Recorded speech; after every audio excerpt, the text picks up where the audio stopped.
Hari ini 1 Oktober 2025. Perkembangan prosiding inquest Zara Khairina Mahathir semakin mengejutkan.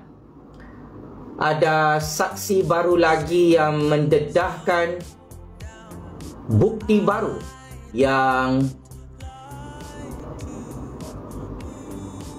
boleh menjadi rujukan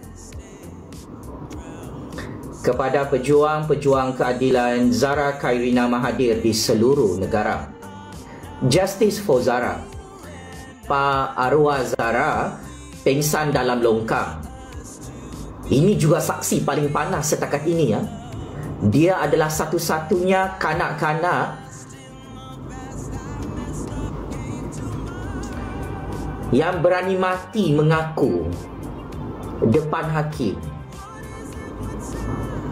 Dia tahu kenapa Allahyarhamah Zara pingsan dan tidak sedarkan diri dalam longkang.